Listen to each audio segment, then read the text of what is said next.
Boa noite, sejam bem-vindos para essa live sobre vocações, né? Essa semana aí nós vamos começar, na verdade esse mês todo será vocacional, né? Os temas das sextas-feiras. E essa primeira sexta vamos falar sobre sacerdócio, tá? Meu nome é Guilherme Eduardo, sou casado, tenho um filho. E hoje nós vamos falar sobre a vocação do sacerdote. O que é ser padre, né? Essa coisa linda, maravilhosa, esse chamado maravilhoso que Deus tem para todos nós. E o convidado de hoje vai ser um amigo importantíssimo na minha vida, na minha história, que é o Bruno Franco. Ele já está até aí, já vou convidar ele para entrar. Deixa eu só deixar o tema aqui. Opa!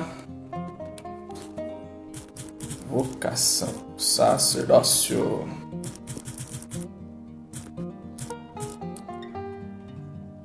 Deixa eu fixar aqui o comentário e já vou convidar o Bruno para entrar. Vamos lá.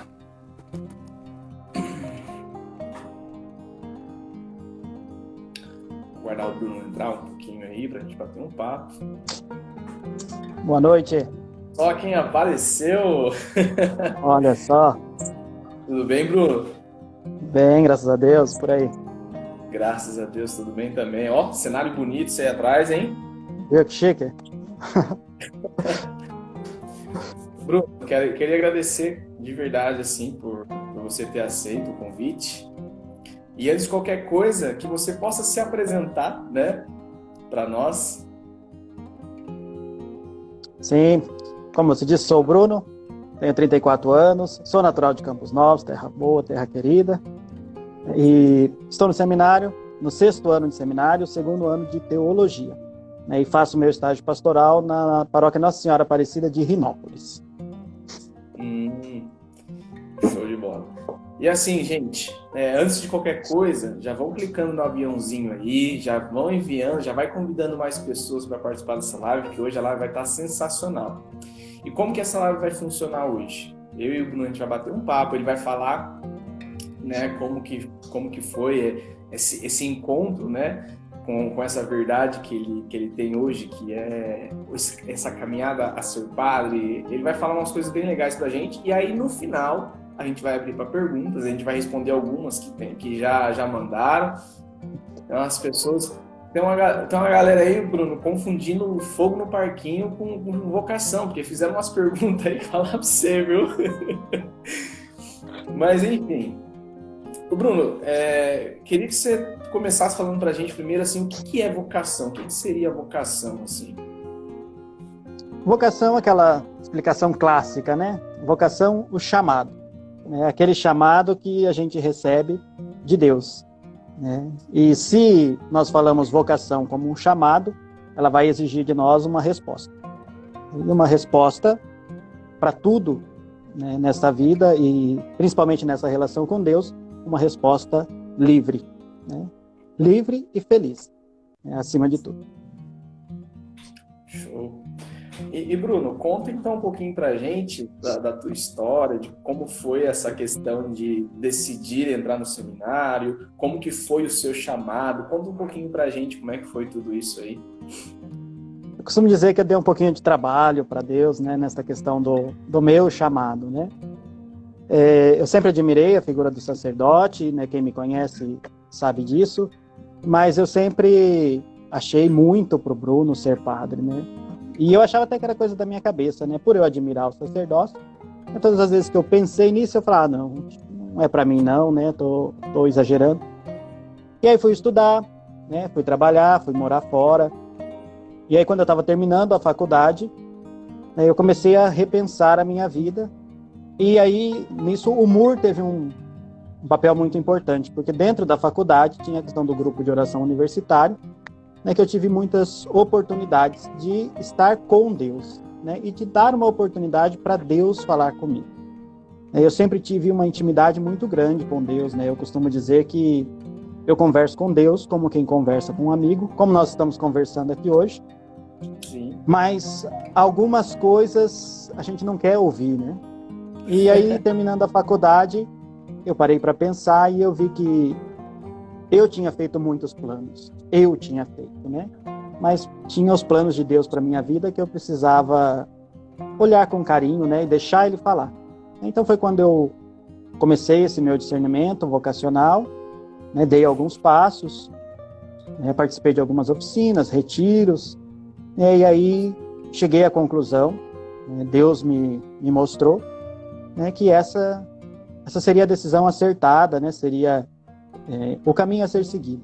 Certeza nós não temos, né? Se a gente for esperar para ter certeza, a gente vai esperar e vai esperar e vai esperar, né? Eu sempre brinco que seria mais fácil descer o anjo, pegar a gente para a mão e colocar dentro do seminário. Seria muito mais prático e fácil, né? Mas não é, né? E é um caminho que a gente só conhece caminhando, né? Não dá para esperar, não dá para dizer, amanhã acho que eu vou acordar tendo a certeza absoluta. Hoje eu digo que eu estou feliz, né, que Deus vai me confirmando durante essa caminhada. Eu acho que a palavra é essa, né? Deus vai confirmando conforme a gente vai caminhando. Ele vai mostrando que, olha, você está no caminho certo.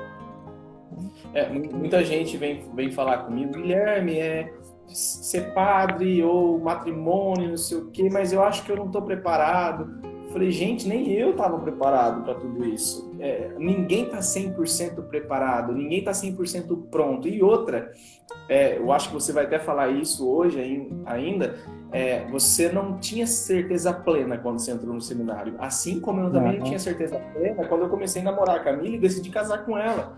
Né? Como você falou, o caminho se faz caminhando. É no longo do caminho que você vai confirmando o teu chamado e a tua vocação. Né? Sim. Sim. Eu gosto muito de pensar, né, na anunciação. Imagina Maria, né, criança praticamente, e o anjo chega e você vai ser a mãe do Salvador. Se ela fosse esperar para ter certeza, a gente estava esperando o Salvador até hoje, né? Porque é dizer o sim e deixar que Deus faz o resto, né? É confiar plenamente. Falar, não, eu vou e se o Senhor me provocou é porque o Senhor tem algo para mim, né? Ô Bruno, igual você falou, né, que você deu um pouquinho de trabalho para Deus. Imagina, se fosse depender de você para o Salvador vir, né, tava lascado, né, Bruno? Mas tava lascado. Eu entrei no seminário com 29, né? E aí eu sou o mais velho hoje no seminário da Diocese de Marília. Então imagina, né? Se Maria fosse esperar até os 29, a gente tava aí até hoje aguardando a... Não, e é complicado mesmo. E assim, o que seria hoje, assim, você fala de uma forma muito linda, cara, e de uma forma muito bonita do sacerdócio. Eu queria que você passasse um pouco pra gente, como você passou pra gente na quarta-feira, o que é ser um sacerdote para você, o que representa o sacerdócio para você, né? Opa, deixa eu ver aqui. Existem vários caminhos, mas todos eles levam a um só Deus. Por isso temos que respeitar e compartilhar o amor das bênçãos de nosso Senhor Jesus Cristo. Amém. Então, que você possa falar para a gente aí, né? O que é o sacerdote, qual a missão do sacerdócio, o que ele representa para você. Tudo isso que você trouxe para a gente, eu acho que vai ser muito válido. Sim, então vou fazer aí um caminho, né? Dentro do que é o sacerdócio, a vocação. Algo que me ajuda muito no dia a dia e que eu acho que para quem está nesse discernimento, né, eu gostaria de ter ouvido isso lá atrás, quando eu estava no meu processo, né? Então, voltando à questão do chamado, né, se é um chamado, exige de nós uma resposta livre e uma resposta feliz, uma resposta alegre. Gosto muito do Papa Francisco quando ele diz que seminarista não pode ter a cara azeda, né? Não pode ter cara de velório. O seminarista tem que estar feliz. Se você tomou essa decisão, você tem que demonstrar essa felicidade. E aí, quanto à questão desse chamado, a gente não pode ter a vocação como mérito nosso, né? É um olhar misericordioso de Deus para conosco, né? Que seja qualquer que seja a nossa vocação, qual seja ela, nunca é nosso mérito, é sempre graça, né? E o Papa Francisco vai dizer isso quando ele diz assim aos jovens, né? Tornar-se sacerdote, religioso, religiosa, não é primariamente uma escolha nossa. Eu não confio naquele seminarista, naquela noviça que diz, escolhi este caminho. Não gosto disso, não está bem. Mas é uma resposta a um chamado de amor. Sinto algo dentro de mim que me desassossega e eu respondo sim. Olha que sabedoria do Papa Francisco, né? Se eu tenho certeza, cuidado. Pode ser o seu eu falando e o Deus está de lado, né? E aí, se a gente olha dentro da Bíblia, lá em Mateus, no capítulo 3, os versículos de 13 a 15, vai falar do chamado de Jesus, né? Depois subiu a montanha e chamou a si os que ele queria. E eles foram até ele. E constituiu 12 para que ficassem com ele, para enviá-los a pregar e ter autoridade para expulsar demônios. Deus, né, aqui na pessoa de Jesus, escolheu aqueles que ele quis, né? E ele retira do meio do povo para servir o povo. Então Jesus escolhe, envia e escolhe os 12. Né? Ele faz esse chamado. Aí o catecismo vai nos dizer, né? Aquele que julga reconhecer em si sinais do chamamento divino ao ministério ordenado deve submeter humildemente ao seu desejo a autoridade da igreja, a qual incumbe a responsabilidade e o direito de chamar alguém para receber as ordens. Com toda e qualquer graça, este sacramento só pode ser recebido como um dom imerecido. Não parte de mérito nosso, mas de um olhar misericordioso. E aí nós estamos falando de um sacramento. A ordem é um sacramento. E aí eu gosto sempre de fazer essa divisão. Dentro dos 7 sacramentos, nós encontramos 3 grupos. O sacramento da iniciação cristã, batismo, confirmação e eucaristia. O sacramento de cura, reconciliação e penitência, e a unção dos enfermos. E os sacramentos de serviço. Por que eu repito tanto essa questão do serviço? Porque se o sacerdote não for aquele que se coloca a servir, ele não entendeu o que significa este ministério. A minha vida é consagrada ao serviço. Então, os sacramentos de serviço, ordem e matrimônio. E aqui eu faço um paralelo do Antigo com o Novo Testamento. Tanto no Antigo Testamento quanto no Novo, a figura do sacerdote é essencialmente aquele que oferece o sacrifício. Porém, no Antigo Testamento, nós vemos um sacerdócio hereditário. Passava de pai para filho dentro da família sacerdotal. Já o sacerdócio cristão, o sacerdócio do Novo Testamento, é o ministério ordenado. E no Novo Testamento surge, quando a gente fala do sacerdócio, a figura de Melquisedeque. Jesus é descendente de Davi, sendo assim da tribo de Judá. Quem fez acampamento manja de tudo essas tribos, né? Você fala de tribo, o povo já... Mas ele é da tribo de Judá, é uma tribo de reis. Então, se eu dissesse naquela época que Jesus era rei, sendo descendente de Davi, estava tudo tranquilo. Mas dizer que Jesus era sacerdote criava uma confusão, porque ele não era de descendência sacerdotal. Os sacerdotes eram da tribo de Levi, os levitas, constituídos sacerdotes. E aí aparece, então, a figura de Melquisedeque. Por exemplo, na carta aos Hebreus, quando o autor vai falar do sacerdócio de Cristo, ele vai dizer que foi por Deus proclamado sumo sacerdote segundo a ordem de Melquisedeque. Ou no Salmo 109, que a gente ouve nas ordenações, tu és sacerdote eternamente segundo a ordem do rei Melquisedeque. Melquisedeque na Bíblia não aparece com pai, com mãe, nem se viveu muito, se viveu pouco, se morreu, porque o sacerdócio de Cristo, ele não tem começo nem fim, um sacerdócio eterno. Então, e nós, eu que almejo ser padre, caminho para isso, e os sacerdotes ordenados, eles participam desse sacerdócio de Cristo. Então não é deixado por herança, mas é um ministério ordenado, e uma participação nesse sacerdócio do Cristo. E a ordem é um sacramento, como eu já disse, que concede e confere, olha que bonito, confere autoridade para exercer funções e ministérios dentro da igreja. O culto a Deus e a salvação das almas. Olha que forte, que bonito, E dentro da ordem nós encontramos 3 graus da ordem, O episcopado, o presbiterado e o diaconato. E aí eu sempre faço essa reflexão, porque eu acho muito bonita e muito válida, porque às vezes a gente olha para esses graus da ordem como uma escada ascendente, como quem sobe buscando algo, o diácono, o padre, o bispo. E se nós olhamos pela lógica do Cristo, é uma escada que a gente desce. Diácono, padre e bispo. Porque quanto mais chamado você é, né, quanto mais aumenta a sua responsabilidade, mais servidor você se torna, né? Então o bispo é aquele que mais serve, aquele que mais se coloca a serviço. Então não existe um plano de carreira dentro da igreja, né? Eu não entro lá no propedêutico já pensando em ser bispo, né? Vou fazer isso para chegar, né? É um chamado de Deus e, como nós vimos, chama quem Ele quis, né? Chama quem Ele quiser. E aí nós temos o efeito desse sacramento, né? Quais os efeitos desse sacramento?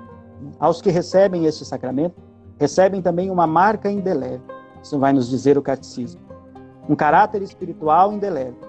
Os ordenados também recebem a graça própria do Espírito Santo, uma graça que é específica deste sacramento, a de configurar-se ao Cristo sacerdote, mestre e pastor.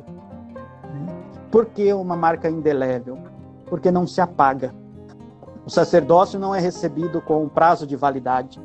Você é padre tanto tempo e depois, ou vai que dá certo, eu fico, se não der. Não, é uma marca que não tem... Tu és sacerdote para sempre. E São Paulo, quando ele faz relação ao sacramento da ordem, ele vai dizer, né? Por este motivo, eu exorto-te a reavivar o dom espiritual que Deus depositou em ti pela imposição de minhas mãos. Já aí também a questão de onde está na Bíblia, né? Da onde surgiu o sacerdócio? Jesus chama, Jesus envia, e a gente vê essa sucessão, né? Então, em várias passagens, a gente percebe a presença do sacerdote ali no Novo Testamento, né? E aí, dentro desse percurso do sacerdócio, tem algumas curiosidades, e aqui também já é uma forma de responder algumas perguntas, né? Porque a gente sempre ouve, né? Por que unge as mãos do padre? Por que beija a mão do padre? Né? E por que quando às vezes o padre, lá na fórmula, ele está abençoando a água, ele bota a mão dentro da água? Né? Por quê? Porque as mãos do padre. Então, ao receber o óleo nas mãos, ela assume, esse gesto tem 4 dimensões. A mão que acolhe, a mão que abençoa, a mão que oferece e a mão que consagra. Então, por isso, a unção nas mãos, e por isso esse gesto tão bonito de beijar a mão dos padres. É essa dimensão de abençoar. Nós pedimos a bênção ao Padre. Quem nos abençoa é Deus através do Padre, né?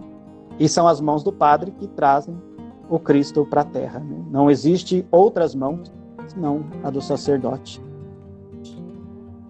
E aí outra questão polêmica, né? Fogo no parquinho. Aqui incendeia o parquinho, a vizinhança, incendeia tudo, né? Por que o padre é celibatário? Né? Por que o padre não casa? Seria a solução de tantos problemas. Por que deixa o padre casar? Isso e aquilo, né? Enfim.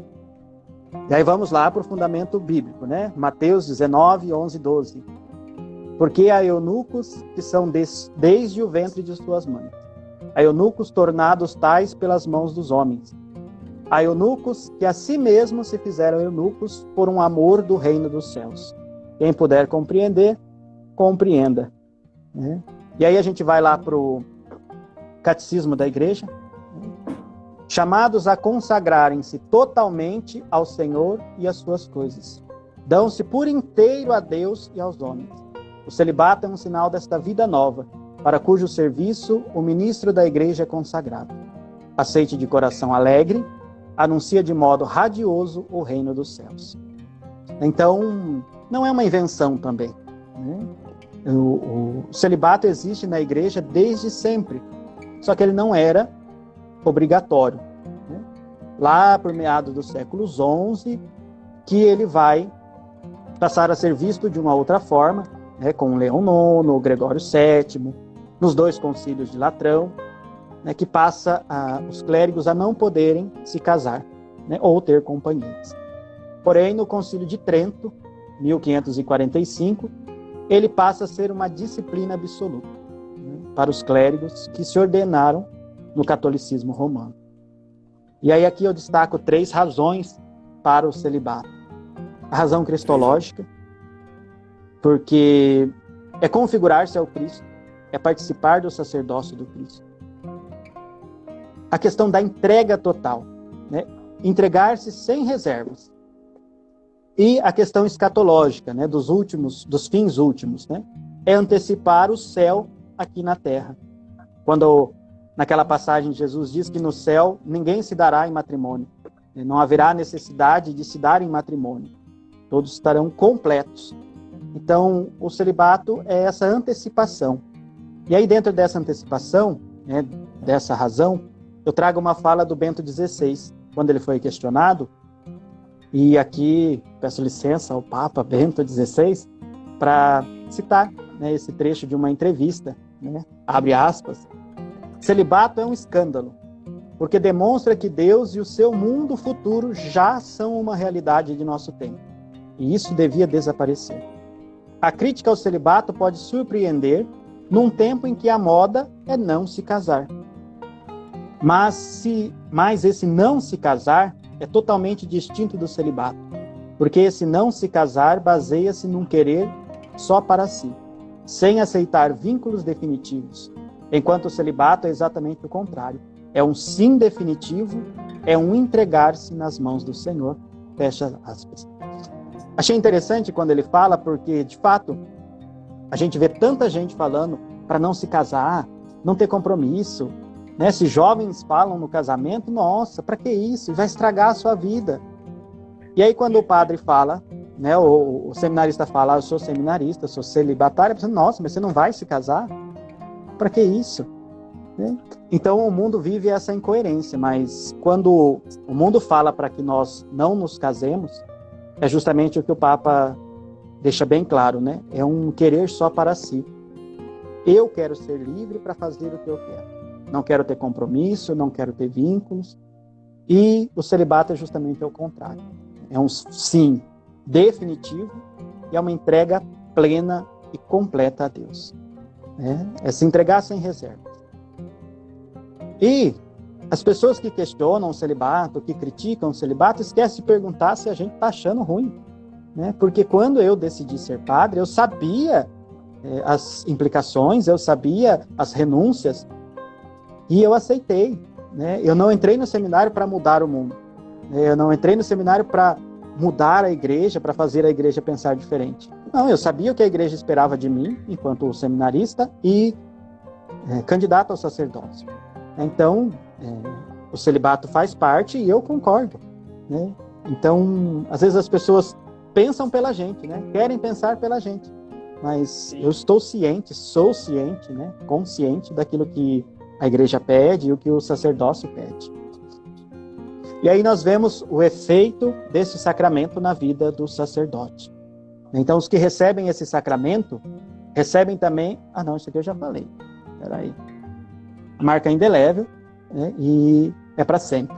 Né? Ou é sacerdote para sempre.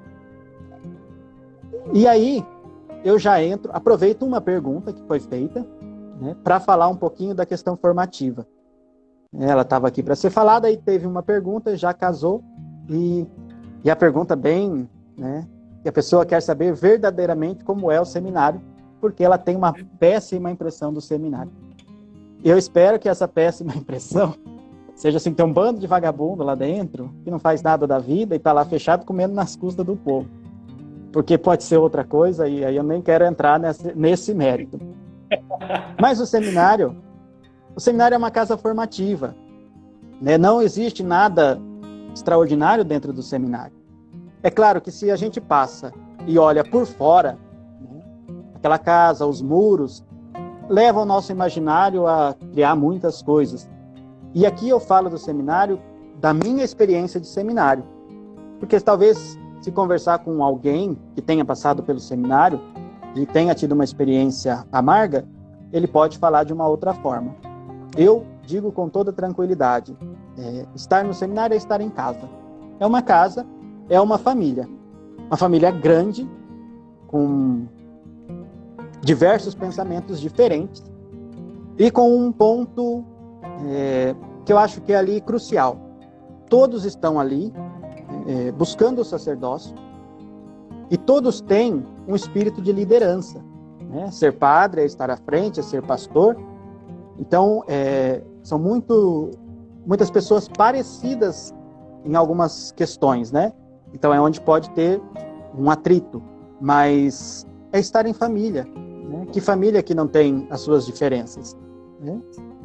E dentro do seminário, nós temos toda uma rotina, né? Temos missa diária, temos formação, temos espiritualidade, temos faxina, né? Somos nós que cuidamos da casa, da jardinagem, né? Então, não é uma vida de mordomia, né? Eu ouvi de um padre, e eu achei muito interessante a colocação dele, porque ele diz assim: o seminarista tem que ter conforto, porque ele não sai da casa dele para dormir no chão, né? Mas ele não pode ter mordomia.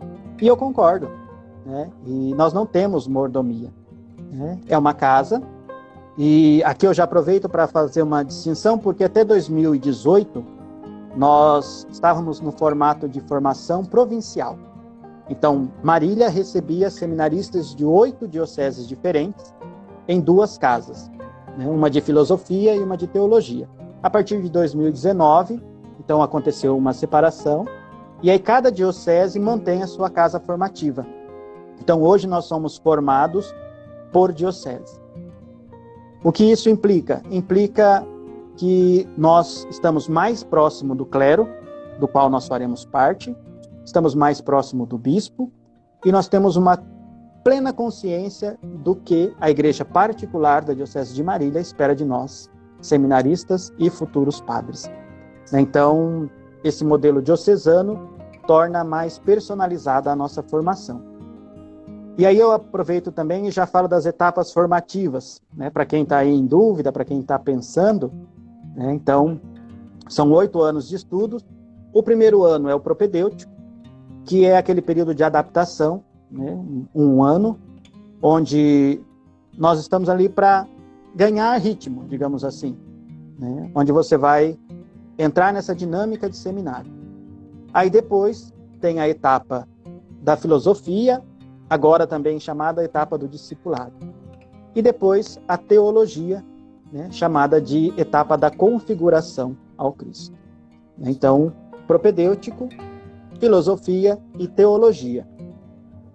E aí dentro do processo formativo nós trabalhamos 5 dimensões. Imaginemos aí uma roda, né, com 5 partes, e que elas devem estar equilibradas, porque senão a engrenagem fica manca, né? Então nós trabalhamos a dimensão comunitária, ninguém é padre sozinho, a dimensão pastoral missionária, né? E aqui a pastoral nós fazemos na prática, além dos estudos, a questão prática nas paróquias, a humano-afetiva, porque devemos nos conhecer e nos integrar, né? Espiritualmente, psicologicamente, conhecer as nossas fraquezas, nos conhecer, né? Para que a gente possa ser um padre conforme o coração de Cristo. A dimensão intelectual, né? Fazemos 2 faculdades, e a dimensão espiritual. Seminarista que não reza vira bicho, né? Então todas essas 5 dimensões devem estar integradas e serem trabalhadas. Por isso um processo longo, né? Padre não é mosquito que nasce numa poça d'água, né? Tem todo esse processo. Então, por isso que a gente pede muita oração, né? Pela perseverança, que é um processo longo, né? É um processo que vai se construindo ao longo desses 8 anos. E aí... Deixa eu fazer uma pergunta. Sim. Bruno. Nesse processo todo, tem gente que fala assim, eu não tenho certeza, eu tenho medo de entrar e não ser. Falam para eles que isso é normal. Se entrar, vai passar por todo esse processo. No meio do caminho, ver que não é normal sair. É normal ir embora. Sim. Como eu disse, é um caminho que se faz caminhando, né? E às vezes as famílias pensam isso também, né? Que vou para o seminário, eles vão fechar os portões, você só vai ver o padre dali 8 anos. Não pode mais sair do seminário. E não, né? Você ali dentro você está livre. Sim, por isso que nós temos acompanhamento psicológico, direção espiritual, todas essas dimensões são trabalhadas. Por quê? Porque a gente tem que estar certo, né, na ordenação, se é isso mesmo que a gente quer. Eu conheço seminaristas que saíram às vésperas da ordenação, porque chegaram à conclusão de que não era para ele. Então, a gente está ali dentro, trabalhando essa questão, e é livre. Se amanhã eu decidir, não é para mim, eu pego as minhas coisas e volto para minha casa. Eu não sou obrigado a ficar no seminário, pelo contrário, né? Nós somos acompanhados para que a gente possa estar ali e estar bem. Nós temos que estar no seminário e estar bem. Então tem todo um acompanhamento para que a gente esteja ali e esteja feliz. Não é obrigado.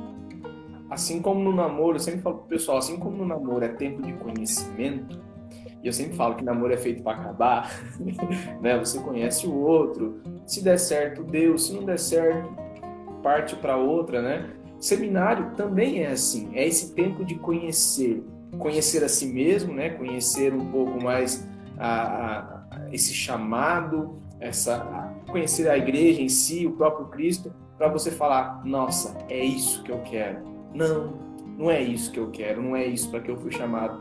Então, assim, o pessoal, eles têm que... Aí você me fala se eu tô certo ou se eu tô errado, aí você me fala. O pessoal tem que enfrentar isso de uma forma mais naturalidade, sabe? Eu vou me conhecer, mas você vai para se entregar, para se doar completamente. Assim como no namoro. Você tá levando o namoro a sério. Então, quando você entra no seminário, você vai levar a sério também, você vai entrar de cabeça. E aí, se não deu certo, amém, não deu certo, não é para você. Seria isso o pensamento? Você me corrija se eu estiver errado? Sim. Eu não posso entrar no seminário com a síndrome do patinho, né? O patinho, ele entra de um lado do rio e sai do outro sem molhar as penas. Entrar no seminário é justamente essa entrega total. Eu estou ali para amadurecer, né? Esse é o processo, né? Um processo de amadurecimento. Neste amadurecimento, eu vou saber se eu estou caminhando ou no caminho certo, ou se o meu caminho é outro. Mas eu preciso entrar aberto à formação. O seminário forma, eu não posso sair deformado. E não posso sair do mesmo jeito que eu entrei. Então, eu tenho que entrar de coração aberto e deixar Deus fazer a obra.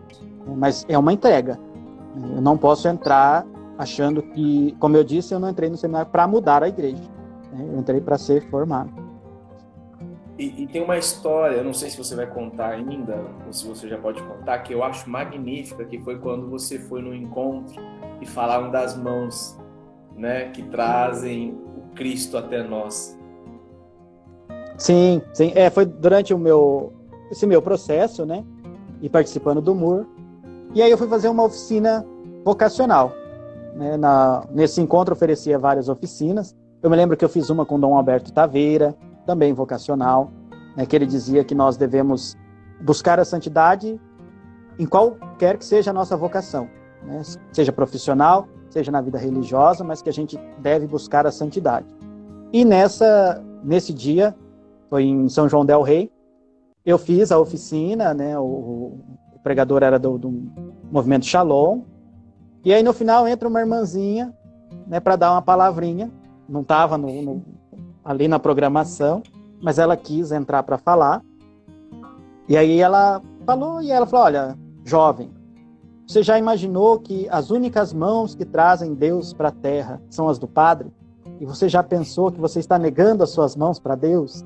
Né? E ela detonou todo mundo que estava ali, né? Porque se quem estava em dúvida despencou, quem não estava ficou, né? Porque ela falou assim de uma forma tão profunda que mexeu com todo mundo. Até algumas moças que estavam na sala ficaram emocionadas, porque ela não era para ela estar ali e tal, e ela entrou, acho que assim, para dar na moleira mesmo, né? Para sacudir todo mundo, né? E de fato, né? Que bonito, né? Se eu sinto esse chamado, mas se eu não aceito o meu chamado, eu estou negando. Né? Estou negando algo para Deus. Teve uma pergunta, né, Bruno, que fizeram assim, o que fazer quando os meus familiares não aceitam a minha vocação. O interessante que eu queria que você contasse a importância da mãe nesse processo da vocação, que quando o padre é ordenado, ela recebe um ensino.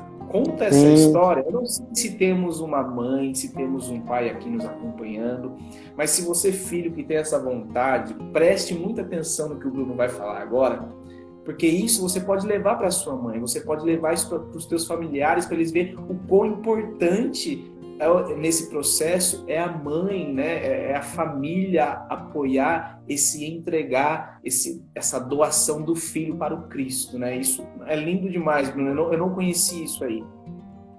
Sim, o que eu digo para essa pessoa, assim, diálogo, né? Diálogo com a família. Porque é de uma vocação que gera outra. Né? Um casal vocacionado, uma família, né, que gera uma vocação para a igreja. E o padre, como eu disse, tem as mãos ungidas, né, e o bispo amarra, né, as mãos do padre depois que ele unge, e o padre vai para que a mãe desamarre as mãos do padre. E são os pais que recebem a primeira bênção do neo-sacerdote. Né? Por quê? Esse lencinho pertence para a mãe, né, vai ficar com ela. E ela leva com ela no caixão. É uma forma de dizer a Deus, olha, eu dei um filho para a igreja. Eu dei um filho para Deus. E que bonito uma mãe poder entregar um filho para Deus, quando muitas estão perdendo seus filhos para as drogas, estão perdendo seus filhos para tantas coisas que o mundo vem oferecendo. E a mãe tem esse papel fundamental, né? Ela desamarra porque ela deu a vida, ela gerou, e ali o filho está renascendo, né? É um renascer.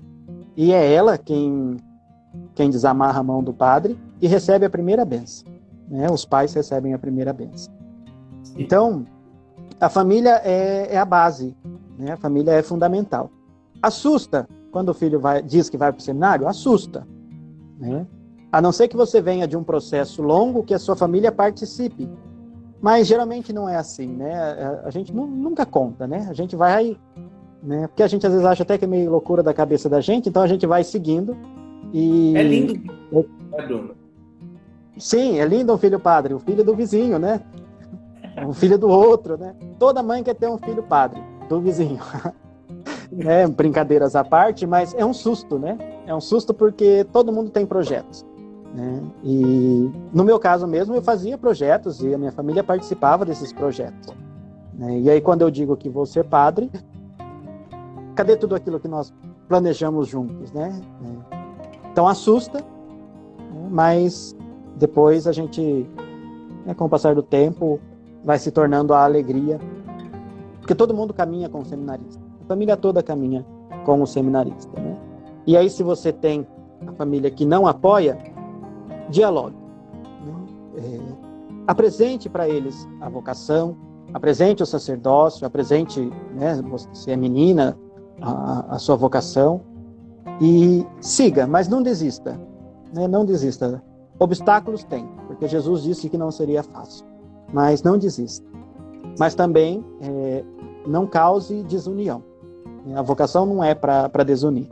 Então, o diálogo eu acho que é a chave de tudo, sustentado pela oração. Bruno, o pessoal fala assim, né? Eu não sei se eu quero, se eu não quero. Eu acho que o primeiro passo é o que você falou, conhecer profundamente essa vocação. Sim, conversar com o padre. Como é que é a vida de padre? Pergunta, né? Me dá conselhos, vai entender, assim, essa formação que nós estamos passando aqui hoje, sensacional. O que o Bruno já passou aqui, o que é a vida de um sacerdote, como funciona dentro do seminário. Cara, se isso não for já combustível para você, às vezes eu já não sei mal o que é. Porque assim, como o Bruno falou, não espere Deus mandar um anjo, assim como ele mandou para Nossa Senhora, para Maria, para falar assim, ó, seja sacerdote. Não. Né? Eu acho que a primeira questão é esse autoconhecimento, o conhecer-se e também conhecer profundamente esta vocação. Vai lá, conhece sobre o sacerdócio, vai entender como funciona tudo isso e vai se conhecendo, vai vendo se você se encaixa naquilo. Mas você nunca vai ter 100% de certeza. Então a primeira coisa é dar um passo à frente, vai, entra.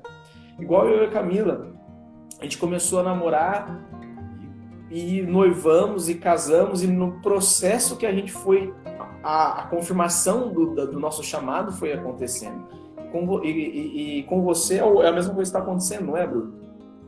Sim, sim.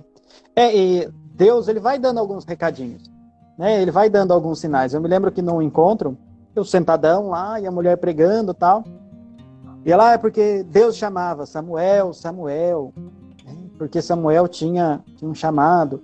E ela foi andando, porque Deus chama, e bateu no meu ombro, né? Sim.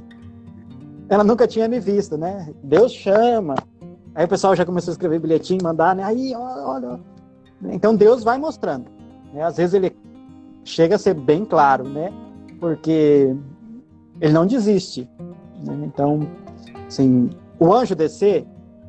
Não vai descer. Infelizmente não vai.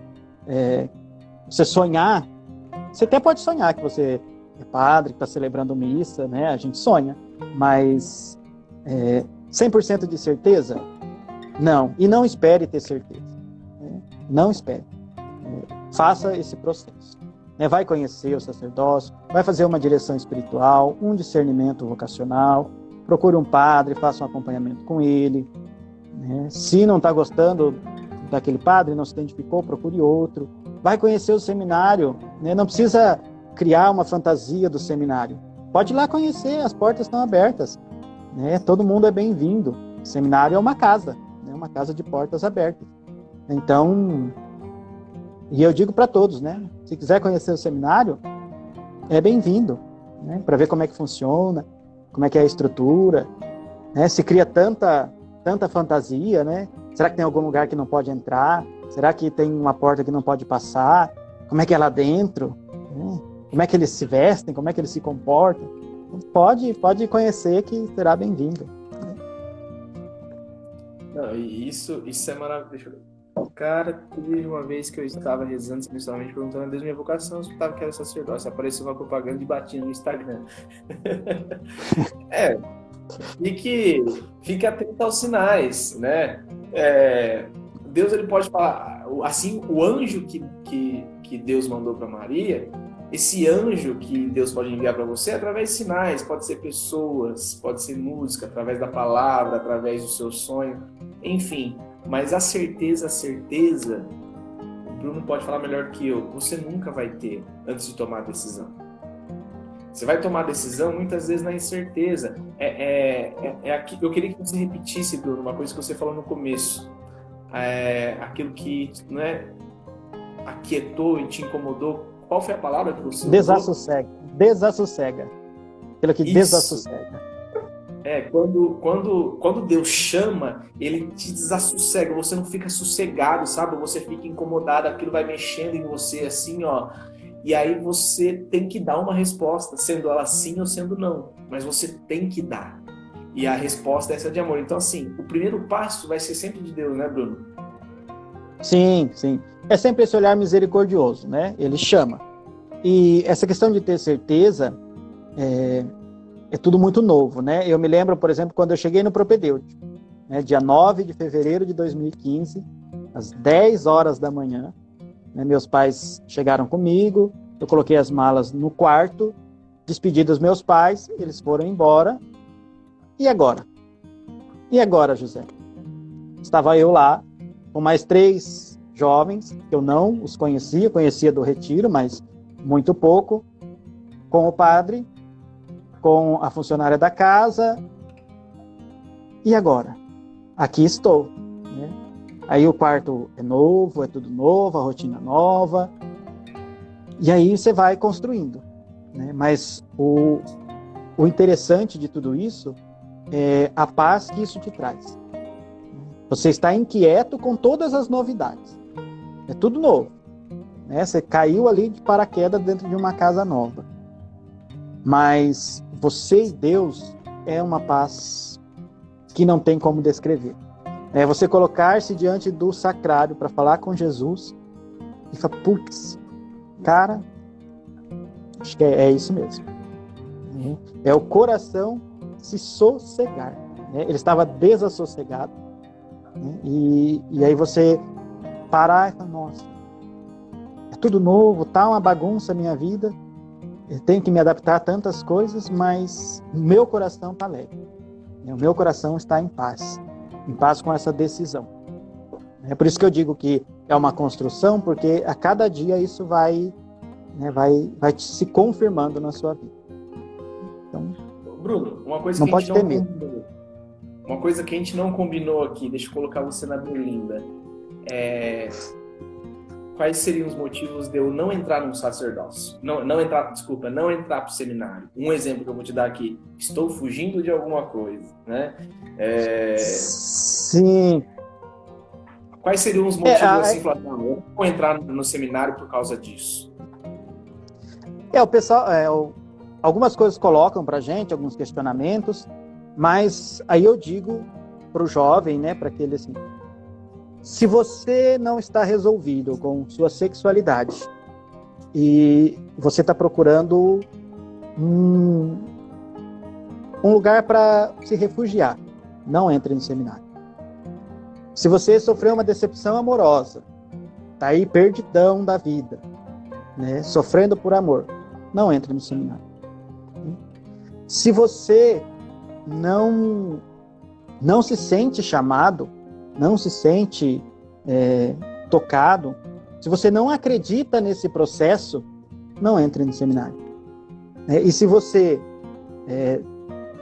quer mudar o mundo, quer mudar a igreja, não concorda com a igreja, não entre no seminário.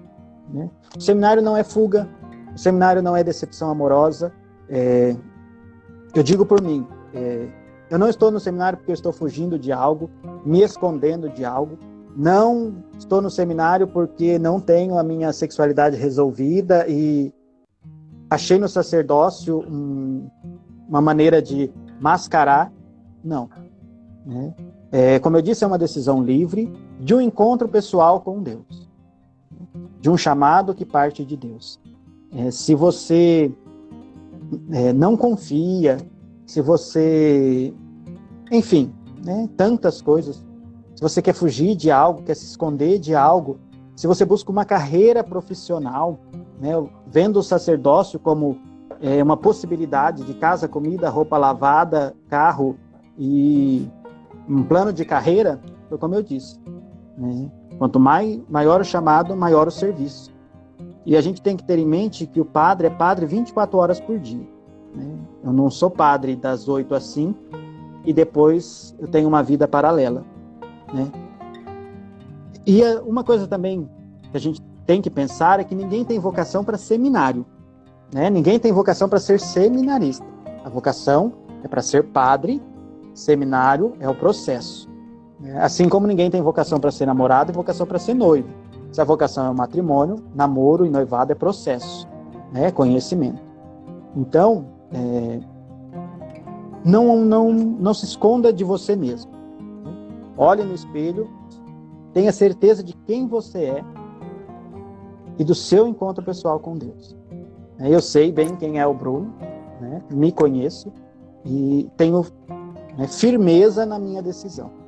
Certeza, a gente constrói, Deus vai mostrando, mas firmeza na minha decisão. E, acima de tudo, consciência tranquila e o coração aberto para formar-se. Né? Então, não busque fugir. Né? Primeiro, encontre-se consigo mesmo. Né? Se encontre. Aí depois você segue. O Bruno. Bom, eu passei um pouco pelo processo do Bruno. O Bruno passou um pouco pelo meu processo, porque eu também tive. Eu tive uma grande crise vocacional. Né? O Bruno passou por. Ele viu tudo isso aconteceu. Eu não sabia se eu queria ser padre, eu não sabia se eu queria casar. E eu lembro que os meus questionamentos eu acho que eram de formas erradas, né?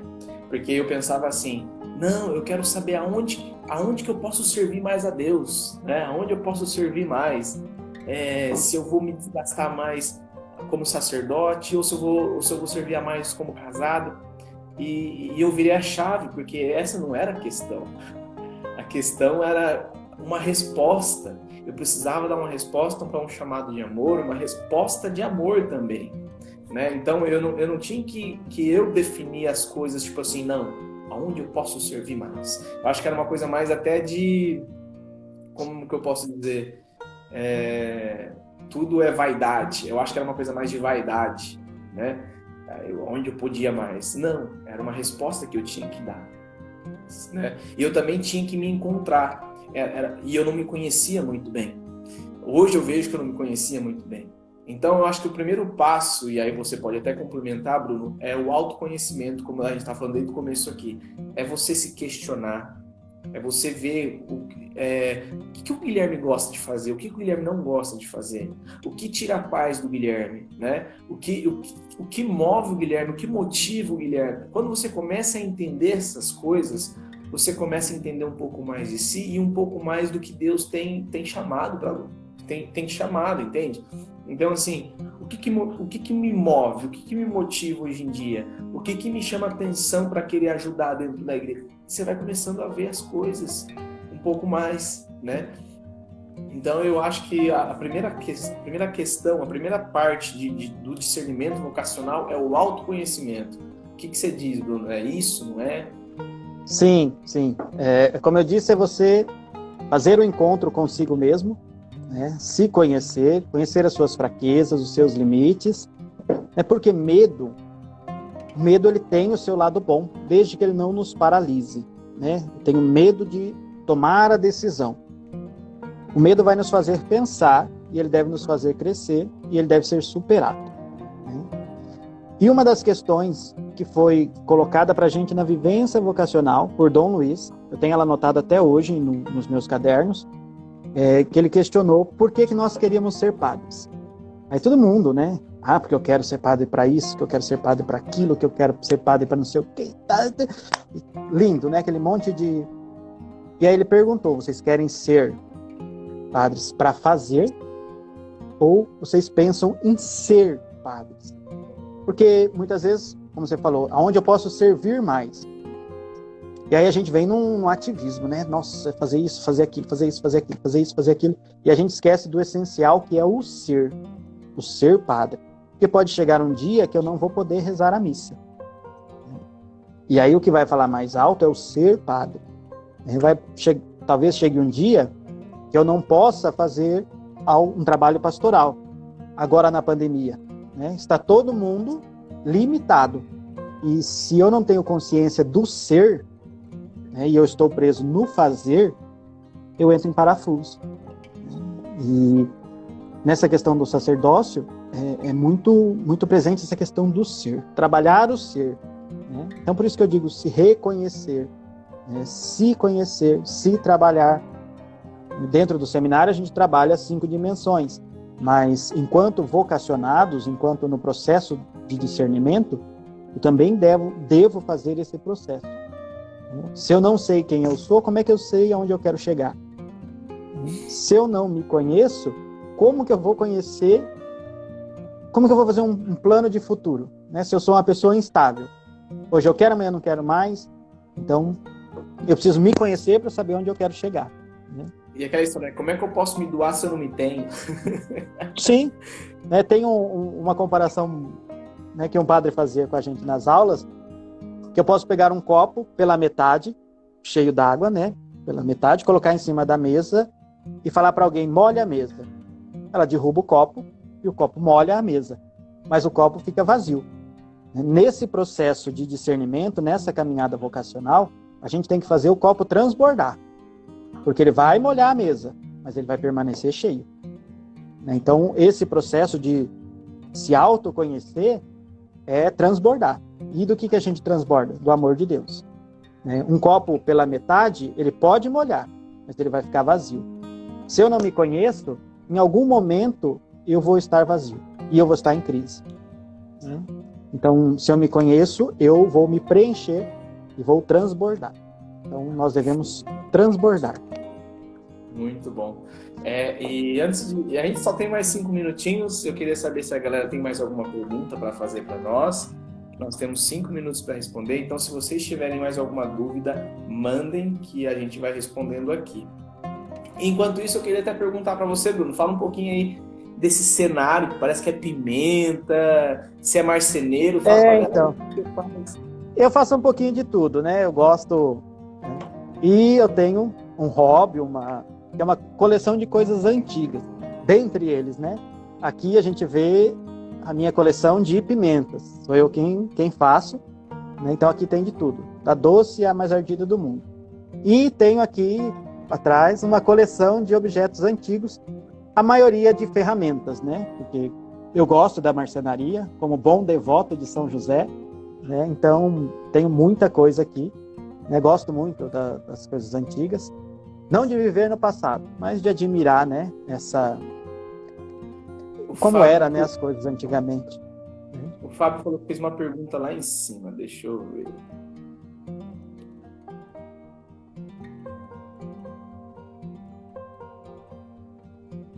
Eita, Fábio, vai ser difícil achar agora, hein?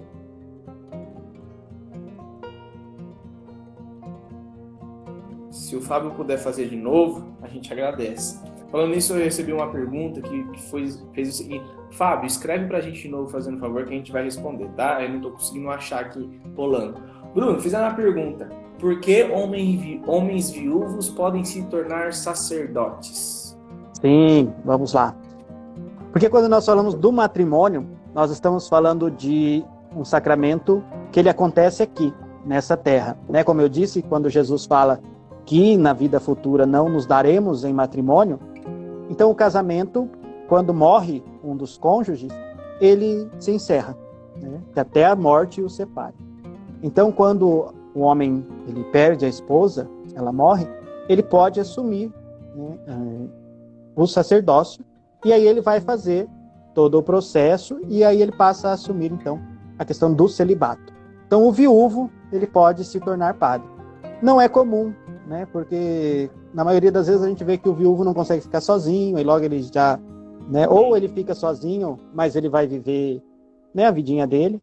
Mas se a gente procurar na internet, tem algumas ordenações, né? Diáconos permanentes que ficaram viúvos e se ordenaram, ou, né, o caso do senhor, que ele ficou viúvo, se tornou padre, e os 4 filhos se tornaram padre, né? Então, a família toda assumiu uma vocação, né? Tem uma pergunta aqui, né? Eu posso namorar antes de entrar pro seminário? Pode. Padre Léo, uma vez, ele tava namorando, né? Padre Léo, saudoso Padre Léo. E aí chegou um dia que ele virou pra namorada dele e falou assim: eu quero ser padre, vou virar padre. Aí a namorada dele foi chorando pra mãe e falou assim: mãe, o Léo quer ser padre. Aí a mãe respondeu: ué, que ele seja um bom padre. Então, assim, ele terminou o namoro para entrar no seminário. Então, se você tá namorando e quer entrar no seminário, vai, conversa com a sua namorada, termina com ela e seja maduro para terminar. Fale para ela por que você tá terminando tudo e depois entra no seminário, tranquilo. O Fábio aqui perguntou: é de suma importância boa estrutura familiar? Quando o vocacionado não tem essa estrutura ainda, o que fazer? A estrutura familiar ajuda, mas para Deus, ele tira leite de pedra, ele tira água de pedra. Então, não é a estrutura familiar que vai fazer a sua vocação. Ela sustenta a sua vocação. Se você tem, por exemplo, eu venho de uma família católica, então, desde muito cedo, eu sempre tive contato com a religião, né, com a oração, com a vida de igreja. Mas, se você não tem essa estrutura, mas você tem no seu coração esse desejo, vai fazendo o seu processo, porque para Deus nada é impossível. E se Ele chama dos lugares mais improváveis possíveis, né? Então, fique tranquilo, né? Se a sua família não é perfeita, e não temos famílias perfeitas, né? Temos famílias que caminham em busca de uma santidade, mas Bruno, fique tranquilo, porque Deus chama. Acho que vai fechar daqui a pouquinho. Quero te agradecer, né?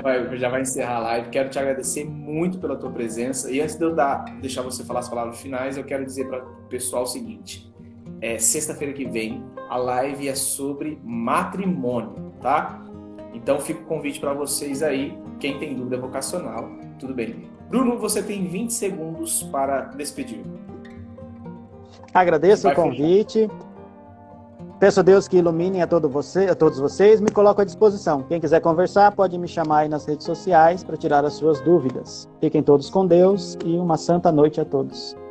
Deus abençoe, gente. Tchau, tchau.